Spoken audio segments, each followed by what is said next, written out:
আজকে শুক্রবার, সবার জন্য ছুটির দিন। আর আমাদের মতো গৃহিণী যারা আছি তাদের হচ্ছে এই দিন মনে হয় কাজ, রান্না বাড়ার প্রেশার আরও বেড়ে যায়, তাই না? আসসালামু আলাইকুম এভরিওয়ান, কেমন আছেন আপনারা সবাই? আশা করি ভালো আছেন।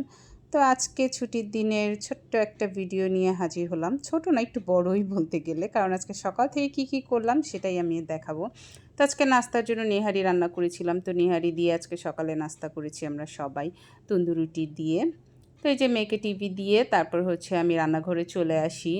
আজকে যেহেতু ছুটির দিন, তো একটা স্পেশাল রান্না তো করতেই হবে। আমার হাজব্যান্ড বলল বিরিয়ানি খাবে, তো সেই জন্য আমি মাংসটাকে ভালো মতো করে মেরিনেট করছি।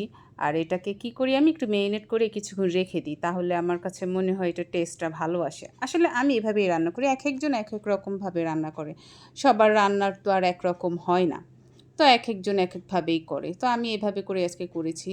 তো আমার এই যে মাংস কষানো হয়ে গিয়েছে। আজকে যেহেতু ছুটির দিন, তো এত ভিডিও ক্লিপটাও আমি নিতে পারিনি, তো লাস্টের দিকেই নিয়েছি। আমি একটু ঘি, তারপর কাঁচামরিচ এগুলো দিয়ে লাস্টে আমি এটাকে আর কি নামিয়ে নিচ্ছি। তারপরে হচ্ছে আমি যে পোলাওটা করব, বিরিয়ানিটা, তো পোলাও চালটা কতক্ষণ ভিজিয়ে রেখেছিলাম। তো আমি আজকে একটু অন্যভাবে আর কি ট্রাই করব বিরিয়ানিটা। আমি এর আগে এভাবে করে করিনি। আমি আজকে ভাবলাম আমি আজকে পোলাওটা হাফ ডান করে তারপরে হচ্ছে ওই যে মাংসটা দিয়ে দমে রেখে দিব, দেখি এমন করলে আর কি কেমন হয় এভাবে রান্না করলে। তো আলহামদুলিল্লাহ ভালোই লেগেছিল, খারাপ লাগেনি। তো এই যে আমার পোলাওটা প্রায় রান্না হয়ে যাচ্ছে, আমি একটু গরম পানি দিয়ে দিলাম। আমি আবার কি করি, আন্দাজ করে দিই, আমি অত মেপে দেই না। তো এই যে আমি একটু কেওড়া জল, তারপরে হচ্ছে কি বলে আলু বোখারা, এগুলো দিয়ে দিলাম। তো মাঝখানে দিলে কি হয়, এটা আর কি স্মেলটা ভালো আসে, ঘি দিয়ে দিই। তো এই যে আমার পোলাওটা হয়ে গেলে আমি হাফ উঠিয়ে রাখবো, উঠিয়ে রেখে তারপর হচ্ছে মাংসটা দিয়ে দিব। এভাবে করে রান্না আমি এর আগে করি নাই, তো আজকেই ফার্স্ট করলাম।